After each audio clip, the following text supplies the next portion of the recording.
Hello, everyone.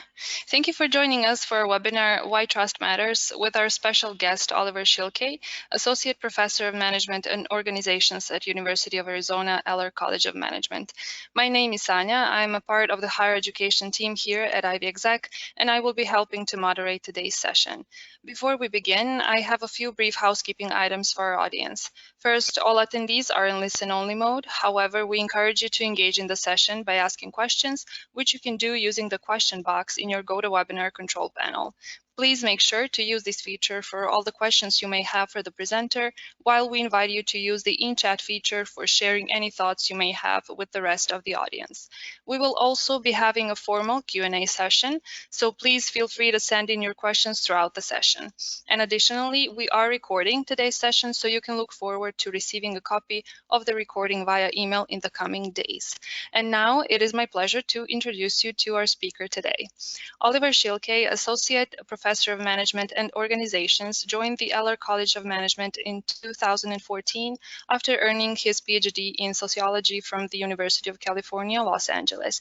He also spent 2 years as a research fellow at Stanford University's Department of Sociology.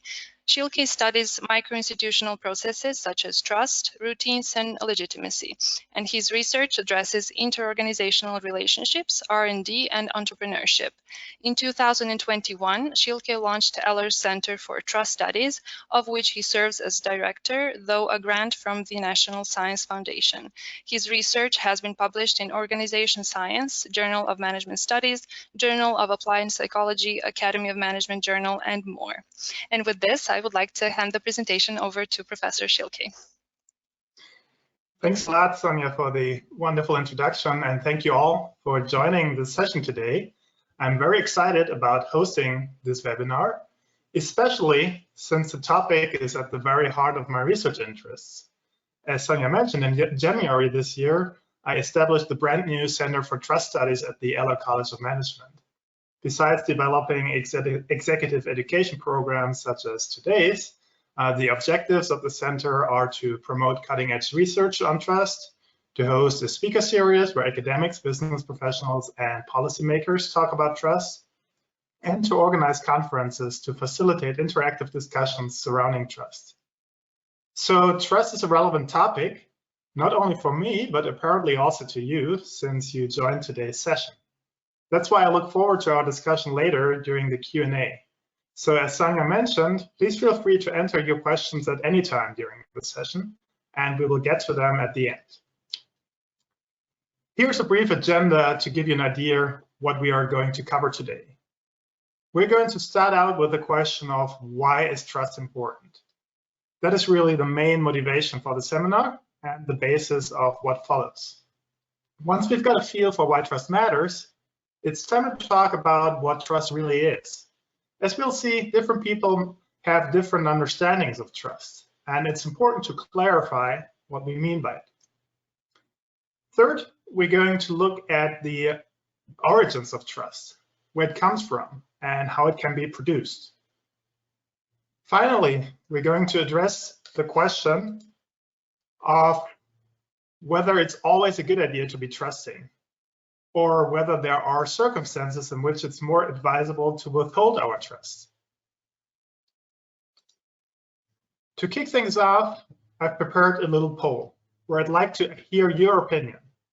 I think it is not controversial to say that trust is relevant in today's world, but in what contexts and at what levels in particular? Is it 1, at the level of nations, 2, at the level of relationships among organizations, 3, at the level of teams, 4, at the level of leader-follower interactions, or 5, at the brain level, the level of neural processing. So I'd like to hear about your opinion, where you personally believe or have experienced that trust is key. Note that you can check multiple of these responses. Yes, thank you, Oliver. The poll is now launched. And we will give our audience a couple of seconds more to enter their responses. We are already seeing a lot of them coming in.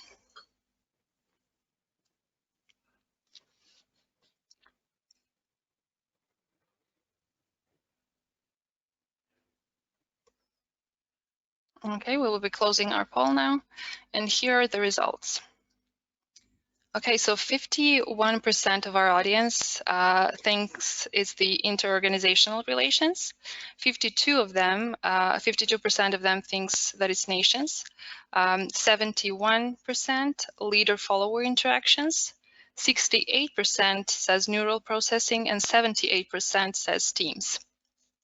All right, thank you, Sana. That's very interesting, but you might have guessed it. Our first poll was a little bit of a trick question. As a matter of fact, trust is essential at all 5 levels. And I would like to show you some findings from empirical research that demonstrate this. Let's start out with trust at the national level. There's some empirical evidence that nations with higher trust tend to have higher performing economies than those nations whose citizens are rather low in trust. Specifically, every 15 percentage points increase in levels of trust is associated with an average economic growth rate of 1%. Now, 1% may not sound like a lot, but let's apply this to a country like the United States with a GDP of 21 trillion US dollars in 2020. If this were to increase by just 1%, we're looking at an increase of 210 billion US dollars. So yeah, I'd say increasing trust levels by 15% can make a big difference. Part of the reason for this increase in GDP may be that trusting people are more confident to make investments into the future. And this is precisely what another statistic shows. In sum, trust matters in that it is directly linked to economic well-being of nations. Next, let's consider trust in interorganizational relations. There's clear evidence that parties to high trust trading relationships enjoy important benefits. For instance, profit margins tend to be 1.3 percentage points higher among high trust suppliers compared to low trust suppliers. And why is that? High trust organizations are much more involved in the relationship and spend a lot more time with their trading partner, jointly figuring out how to solve important problems. Third, we have trusted teams, where it has been shown to be a key success factor. Not only does trust dramatically decrease the cost of monitoring team members, but trust is also a strong motivational force. It leads team members to exert significantly more effort if they feel they are being trusted. Similar things can be said about trust between subordinates and their leaders. If people trust their bosses, this can significantly benefit organizational performance. And this is especially true for an organization's senior management. One study found that a 1/8 increase in trustworthiness perception of the top management translates into a $250,000 increase in profits. Finally, trust can even be identified at the level of the brain. Based on functional magnetic resonance imaging, in particular, the paracingulate cortex is involved in our trust decisions. This is the brain region that helps us identify whether somebody might be trustworthy or not. So there's hard scientific evidence that trust plays a key role in our interpersonal perceptions and economic decision-making. Now, even though all 5 levels are important and exciting, in today's session, we're going to mainly focus on the 3 in the middle. After all, this is a session organized by a business school, the Eller College of Management. So we are going to focus on trust in organizational settings. However, if you're interested in trust at the national level, I can strongly recommend the book titled Bowling Alone. The author talks about how trust in the United States has steadily declined over the years and argues that this decline in trust may threaten our democracy. A very interesting read. Similarly, if you're interested in the biological basis of trust, I suggest you check out the TED Talk by Paul Zak. In this talk, Paul explains how not only neural processing, but also hormones, such as oxytocin, can explain our trust in others. Returning to trust in an organizational context, we've already talked about the upsides of high levels of trust. On the flip side, a lack of trust can be very costly for organizations. And I'm going to briefly mention 3 cases where this really showed. First, you might remember the Wells Fargo fraud scandal from 2016, where the bank created millions of fraudulent savings and checking accounts without their clients' consent. They did this because the number of products held by a customer was used as a key performance metric in retail banking. So they artificially increased this metric by creating fake accounts. Of course, this created a major backlash when the scandal became public. Customers viewed it as a major trust violation, and as a result, trust in Wells Fargo dramatically decreased. Another noteworthy trust-reducing event is the Siemens bribery scandal from 2004. Here, managers paid bribes to Greek government officials in exchange for getting large contracts for security systems. It then became apparent that bribing was essentially standard practice at Siemens, a brand that had previously embodied the notion of trust. And finally, we have the very recent Dieselgate affair, where Volkswagen programmed their vehicles to fake their emission output during testing. In today's society, where people take environmental concerns very seriously, this created a substantial loss in trust for Volkswagen. Now, so far, we only talked about the reputational costs, but there are also other costs associated with lacking trustworthiness. Wells Fargo had to pay a fine of $180 million for their fake bank accounts. Siemens was even charged $1.6 billion in fines.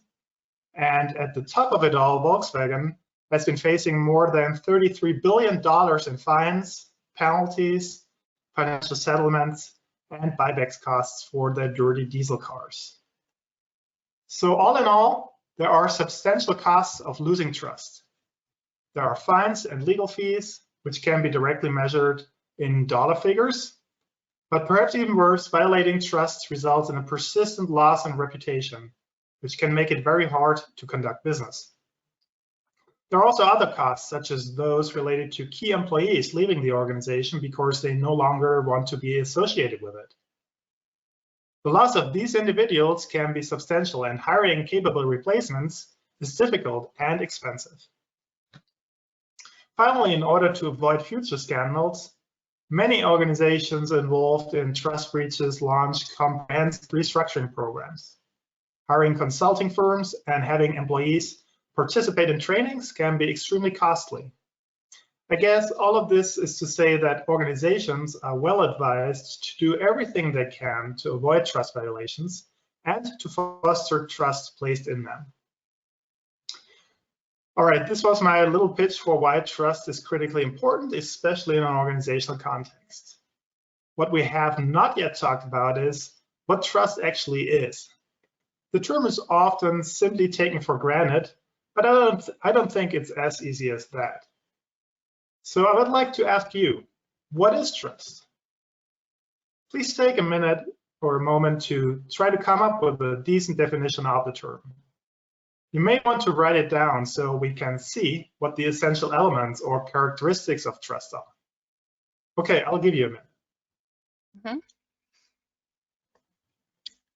And we will be receiving the answers shortly.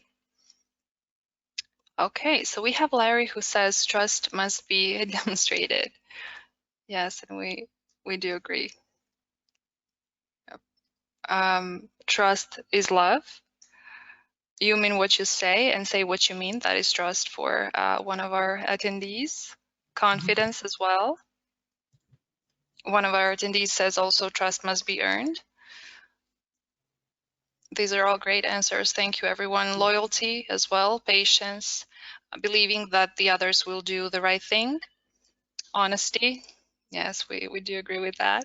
Trust is being able to give up a level of control to another person or group for decision making. Yes, transparency. Yeah, candid communication. Then believe that others will do what they say they will do. Yes, consistency. We have a lot of great responses here. Thank you, Sonia, for for reading this, and thanks for answering them. But my hunch is that, coming up with a definition might not have been so incredibly easy for many of you. Indeed, trust is one of those things where you think, I'll know it when I see it, but it's kind of hard to pin down and exactly define what it is. And that's maybe not a surprise, because trust is not a unitary concept. It is rather related to multiple things. You can think of trust as a perception. I perceive person X or organization Y as trustworthy. You can also think of trust as an intention. I'm going to trust this person in this situation. You can also think of trust as a behavior, as a certain type of act. Finally, you can also think of trust as a personality trait, where some people are simply more trusting than others. So in short, trust is a complex phenomenon. To unpack this phenomenon and understand it better, I would like to briefly introduce you to the so-called integrative model of organizational trust. This model was published in 1995 in the Academy of Management Review by Roger Mayer and colleagues. It's among the most highly cited publications on trust out there. Here's an excerpt of the heart of the model. It shows how different forms of trust interact and how trust can be a perception, intention, behavior, and trait. The model takes perceptions as its starting point. One of the first things that happen is that we try to evaluate whether a trust target is trustworthy or not. To figure this out, we assess 3 dimensions of trustworthiness. First, the ability, that is, whether the trustee can accomplish the specific task at hand effectively. Second, benevolence, whether the trustee cares for me and has my best interests at heart. And third, integrity, whether I think the trustee is committed to an acceptable set of principles. Taken together, these 3 components constitute my perception of whether or not some person or organization is trustworthy. Based on this trustworthiness perception, I form my intention to trust. And here, trust is formally defined as the willingness of a party to be vulnerable to the action of another party. So trust is a relational phenomenon. It exists in the context of my relationship with another party. And the way I show trust is that I'm willing to make myself vulnerable, take a chance with the other party. Of course, in hopes that the other party will not screw me. This intention then translates into actual behavior. I take some sort of risk in the relationship, make myself vulnerable. Finally, as kind of a contingency in the model, we have trust as a trait, which is here called the truster's propensity.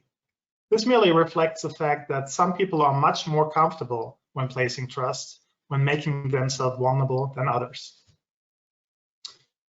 Okay, now that we got a better understanding of what trust is, conceptually speaking, how can you actually figure out whether or not there is trust? In other words, how can you measure the level of trust? And this is a question that is both central in academia and in business practice, as many organizations are very interested in gauging the public's trust in them and in measuring the level of trust among their employees.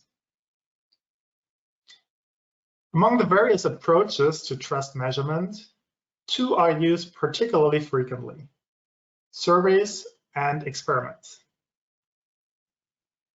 There's one infamous survey question that's been used in public polls, such as the annual General Social Survey.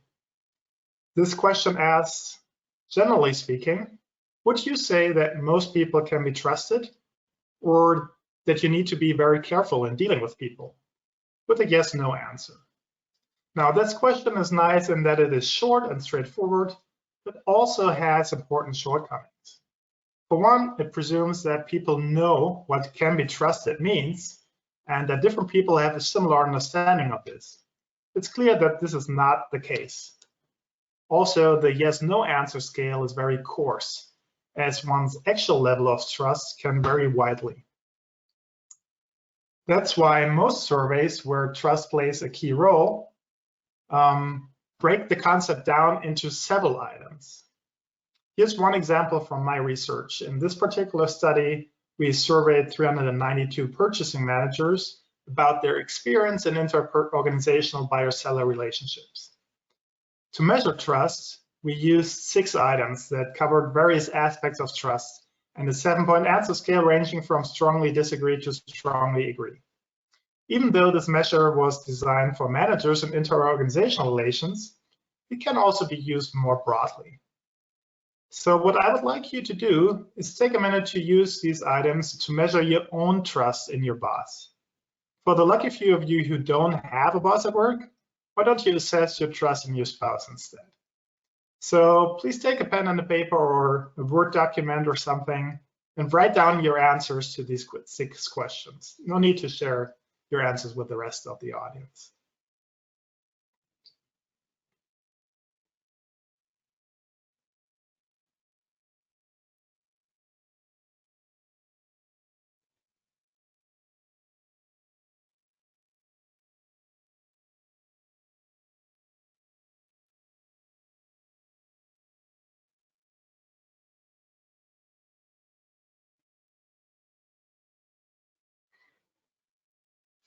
Okay, now you should have a good feeling for whether your boss is more like Betty White, Sandra Bullock, and Denzel Washington, or whether your boss is more like Paris Hilton, Charlie Sheen, and Britney Spears.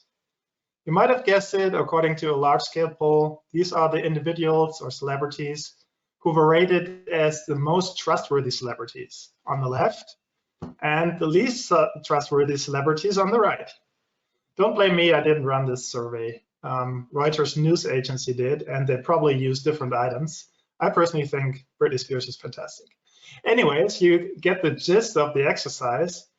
Well-designed surveys can be useful in gauging levels of trust in a specific target. In addition to surveys, you can also use experiments to get a sense of trust. And you can further distinguish between scenario or vignette experiments and behavioral experiments. Here comes an example of a vignette experiment. And I would like to use this to run another poll here in the webinar. Imagine you're sitting at your favorite coffee shop when a teenager pulls up a chair and asks you to share a bunch of personal information. Specifically, he wants to know your birthday, what kind of food you like, whether you go on vacation, or where you go on vacation, who you voted for, who you hang around with. He promises he won't share that information with anyone. And now comes the big question. Would you entrust him with this information? Yes or no? Sanya, could you please launch the poll so everyone can enter their response? Yes, of course, and let's see what our audience says. We're getting some interesting answers over here, and we'll give you a couple of more seconds.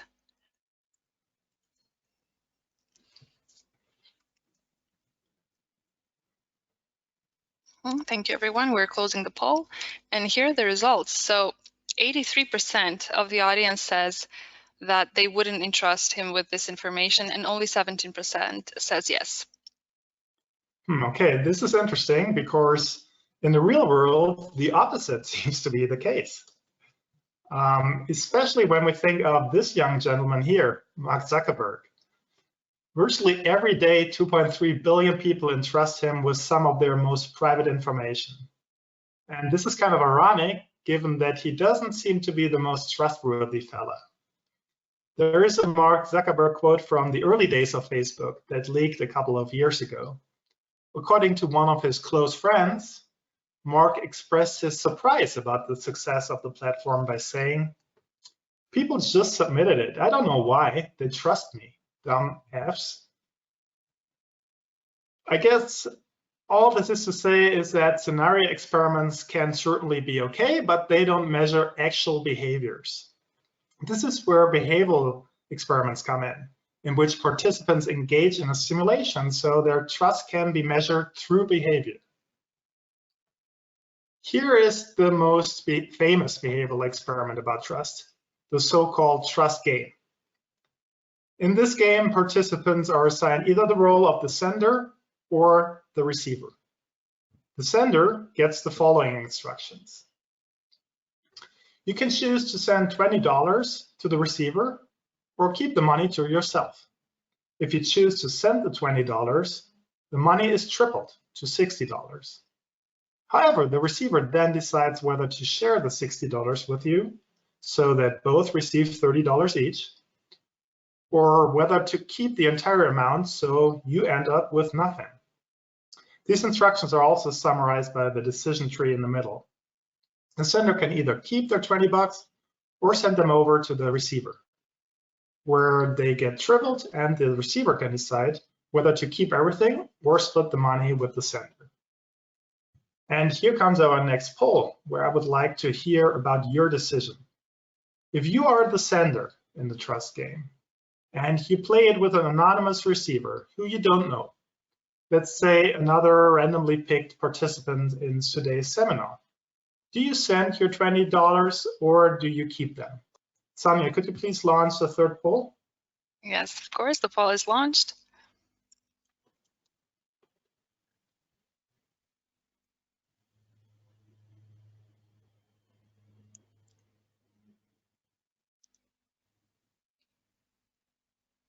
Okay, we'll let you have a couple of more seconds before we close the poll. And we have some interesting answers here. Thank you, everyone. Let's see what are the results. Okay, so 51% of the audience would send the $20 and 49% would keep them. Yeah, that's kind of in line with what my own research has shown. However, it goes directly against economic theory. According to rational actor theory in economics, you should not see any sender send their money. Everyone should keep it. This is because senders should predict that receivers will keep all the money to themselves. There's no real economic incentive for receivers to return money. After all, the game is anonymous, and you will never see your partner again. So why waste any money by sharing it? However, this is not what the empirical data show. And this is quite puzzling to some economists. What we see in most studies using a version of the trust game is that many senders send their money. And in turn, many receivers share the pool or the pot. Again, this is about most senders or most receivers, not about everyone, and our poll results reflect this to a certain degree. Now, you might have guessed it. This game is not just about transferring money, it's about trust. The sender's move of sending their money is interpreted as a behavioral measure of trust, the willingness to make oneself vulnerable to the action of another party. And the receiver's move to share is interpreted as a behavioral measure of trustworthiness. And of course, we are not necessarily interested in whether or not people send two-digit amounts of money, but the game can be generalized to a wide variety of real-world organizational situations that have many parallels to the considerations in the trust game. For instance, you could think of a human resource manager resembling the first player and a job applicant approximating the second player. The HR manager has the choice to either hire or not hire this applicant. And if they decide not to hire, the organization is pretty much where it was before. But if they decide to hire the applicant, the organization's welfare is dependent on what the job applicant does. Either this person decides to be lazy and be a free rider, or they put a lot of effort into that job and perform well. In the former case, the organization is probably worse off than before. But if the job applicant turns out to be a good employee, the organization benefits from the hire. So in sum, trust is the intent to make oneself vulnerable to the action of another party based on perceptions of the other party's trustworthiness and dependent on one's propensity to trust in general. This trust can be measured through surveys or captured through scenario or behavioral experiments. Now that we know what trust is and how important trust can be, the natural next question is, where does it come from? In other words, why is it that trust is sometimes high and sometimes low? And this brings us to the origins of trust. As the Dalai Lama emphasized, to earn trust money and power aren't enough. You have to show some concern for others. You can't buy trust in the supermarket.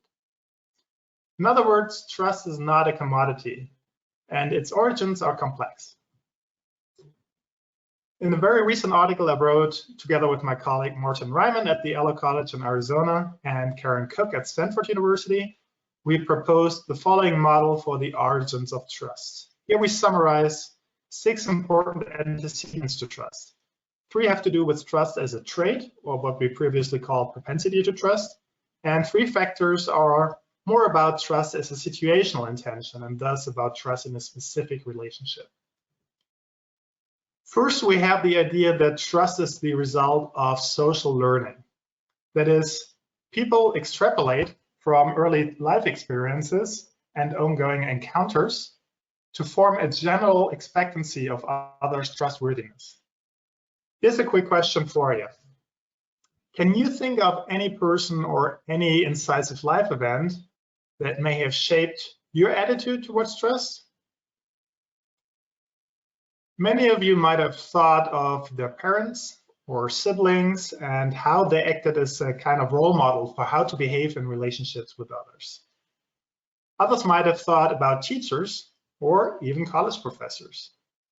So clearly, trust is something that we learn over time from our social environment, and early experiences tend to be particularly influential, even though trust propensities can still change later in life, often as a result of specific events in which our trust was broken, or we've experienced someone being particularly trustworthy, even though we didn't expect it. But there's also another sort of learning than social learning, and this has been called reinforcement learning. This is the idea that people learn about their own comfort levels of trust and categorize themselves as either low or high trusters. So it's not so much about learning from others, but more about learning about ourselves, our own identity, our own comfort level of trust. Here's another quick question for you to consider. Do you personally feel more comfortable in the low or high trust zone? Do you just feel good when you've showcased your trust in others? Or does the vulnerability associated with trust make you feel so nervous that you'd rather not go for it? There's a lot of variability in this, and that's fine, but it's certainly a good idea to know where you stand on the low versus high trust continuum. Third, there is the biological basis of trust, and we've already touched upon this earlier in the webinar. I want to briefly mention another study that speaks to this. In this study, we ran the trust game among 534 twins. Without going into the methodological details, using twins as the study population allowed us to estimate the heritability of trust. Our results revealed that a significant portion of trust appears to be indeed heritable, that is, transmitted through genes. Specifically, approximately 30% of the variance in trust can be explained through heritability. Moving on to the drivers of relationship-specific trust. Here we have the so-called shadow of the past, which simply refers to the idea that a partner's trustworthiness can be inferred from past interactions with that partner. To make this clearer, consider this question. Would you trust someone who has not been trustworthy in prior interactions with you, who has breached your trust? Probably not. And this is also what we found in another study, but it also depends on when that prior trust breach occurred.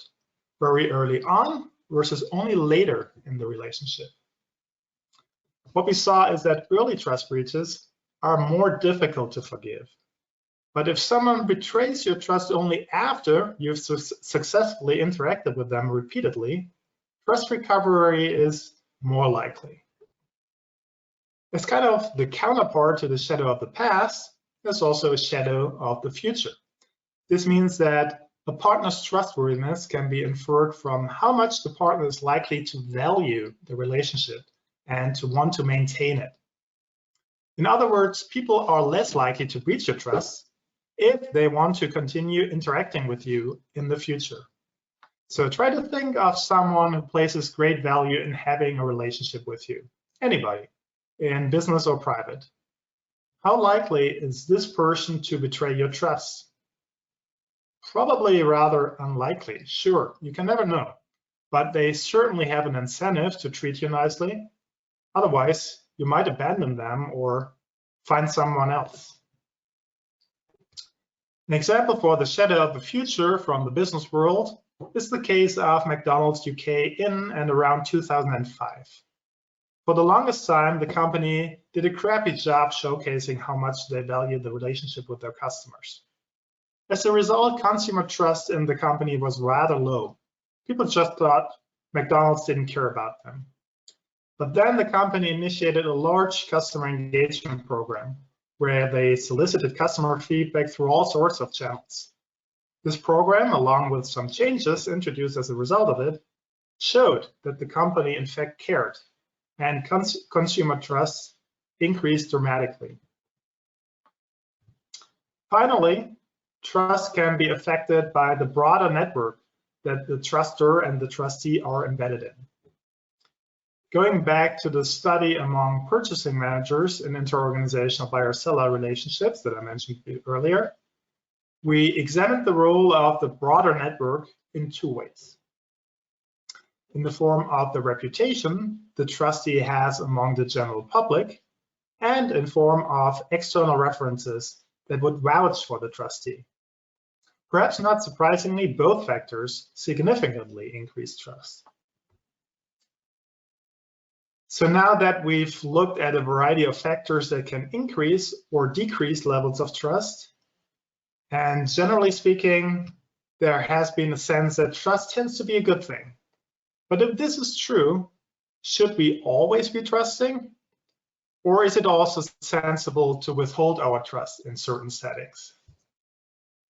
To get a sense of this, let's take a look at a short video clip of less than a minute, in which we'll follow a young gentleman who seems to be a very high truster.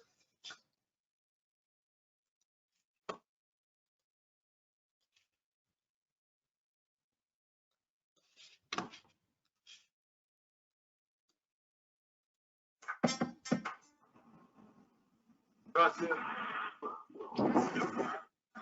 Yeah, trust you.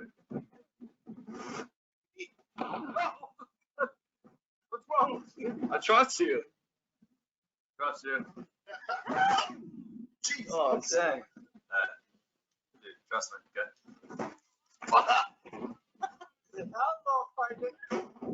Trust you. I trust you.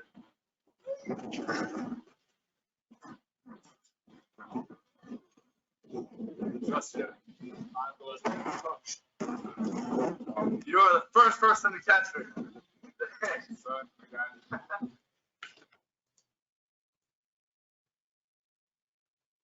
Okay, so going back to my original question of whether we should always place trust in others, the answer, based on the video clip, is obviously not. There can always be too much of a good thing, including trust. And importantly, it's not always a good idea to trust. There are two reasons for that. First, the other person may actually not want your trust. A very recent article highlighted that trust should be in the balance. That is, the amount of trust wanted by the other party should ideally be equal to the amount of trust you place in the other party. Felt trust may put strain on people, given that trust comes with responsibility. If you trust them too much, they feel overburdened and stress out. The second reason why you should not always place trust in others is that your trust may get exploited. Here, the idea is that the trust you place in someone should be commensurate with that person's trustworthiness. There's no good in trusting someone who is not trustworthy. They will simply behave opportunistically, leaving you worse off than before. But conversely, you should not undertrust, meaning not trust when the other parties would have behaved in a trustworthy fashion. In these scenarios, you would have you would fail to pursue important opportunities to create values with other people. So again, your level of trust should reflect the other person's expected trustworthiness. If this is the case, trust accuracy would be high. There's neither overtrust nor undertrust. We introduced this notion of trust accuracy in an article I co-authored with Laura Wang from Harvard Business School. Here we investigated whether trust accuracy would be affected by very brief interpersonal contact between the truster and the trustee. We ran the trust game experiments with 4 different modes of interpersonal contact. No contact, seeing a picture of your counterpart in the trust game, being able to talk to them on the phone for a minute, or having a brief face-to-face meeting. In the no contact baseline, we found that approximately half of the participants made accurate trust decisions, neither overtrusted nor undertrusted. Note that this is about as good as chance, meaning in the absence of interpersonal contact, people are rather bad at their trust decisions. Seeing a picture of the counterpart improved trust accuracy somewhat, to a level of 58%. But the big jump happened when people were able to talk to their counterpart. And it's worth noting that they didn't talk about the trust game.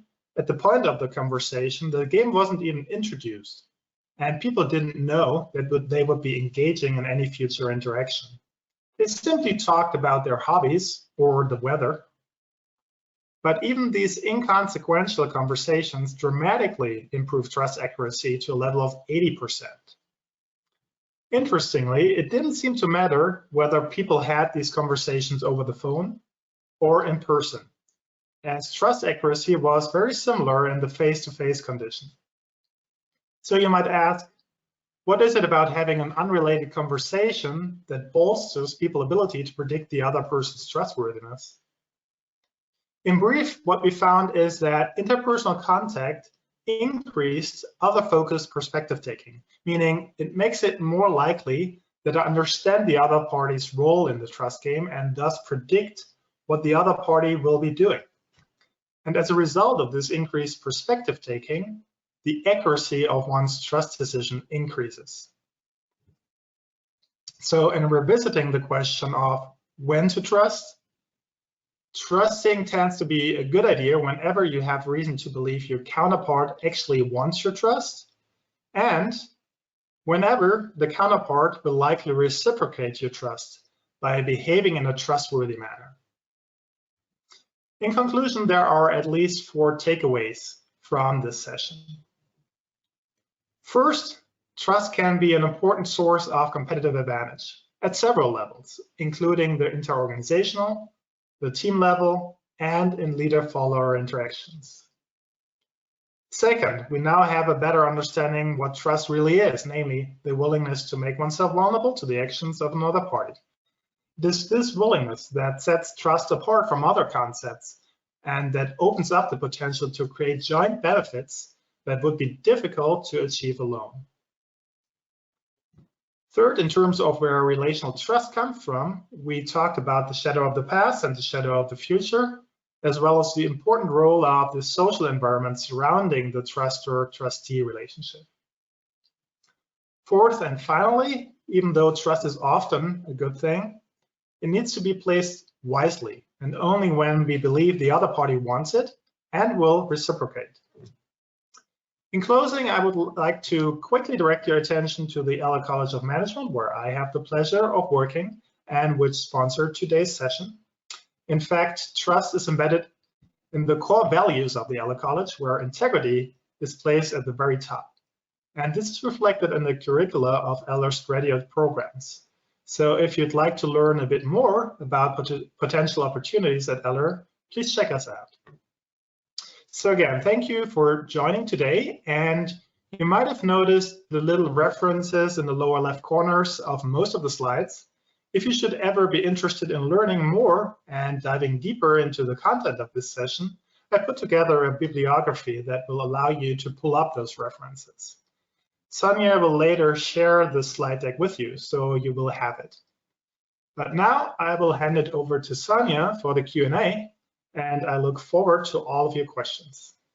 Yes, thank you, Oliver. And we did indeed receive a lot of interesting questions. So let's start with this one. We have Jack here who would like to know how much impact does one's vulnerability play in one's perceived trustworthiness? Let's see. So how much impact does the vulnerability play in one's perceived trustworthiness? So the vulnerability is really more related to the trust act and not to the trustworthiness of a trust target. So the vulnerability is really the core. If there was no vulnerability, we wouldn't really speak of trust. We would speak of, we have a favorable attitude towards the other party. We would have a positive perception. We would like the other party. But really the vulnerability, that is what sets trust apart. There needs to be a risk associated with the act of trusting. If there is no risk, there's also no trust. Yes, thank you. Thank you so much. Here's another interesting question that we received from Eric that says, how do you withdraw your trust from someone you once found worthy and wanted your trust? How do we do that? Yeah, that's an interesting question. And that kind of goes back to the study I mentioned briefly, where we compared trust breaches that happened early versus trust breaches that happened late. And what we found is that, it's difficult to withdraw trust from somebody you've trusted for a long time, even if that person or entity betrays you. So just because you already have the long relationship and have a good feeling about the other party, you interpret trust breaches differently. Maybe you say, oh, maybe that was an accident and they didn't mean to break my trust. So there's a lot of what's called motivated cognition going on, that you try to interpret it favorably if you have had a long relationship with that party.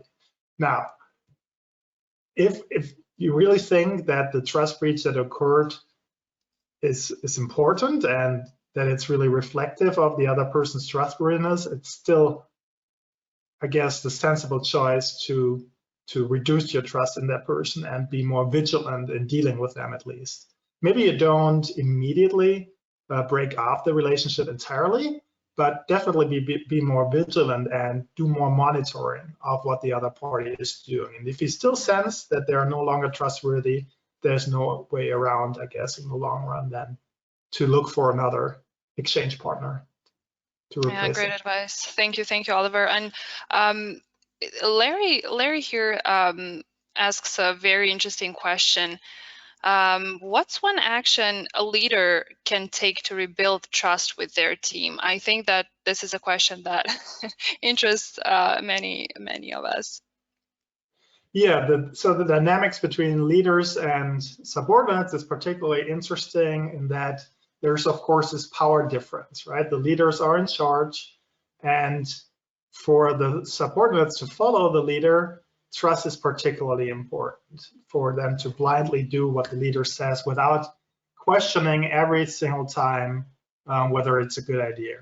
So if a leader has lost trust, either due to their own based on their own dealings or behavior, whether it was their own fault or whether it was outside their control, it's very important to rebuild trust to ensure team effectiveness.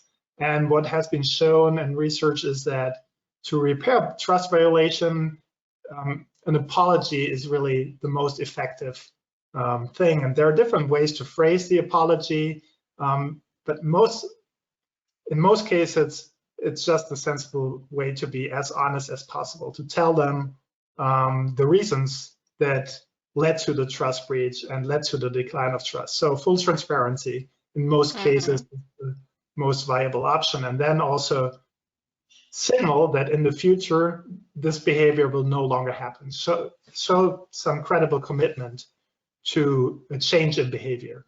Make that as believable as possible, that in the future, things will work out differently.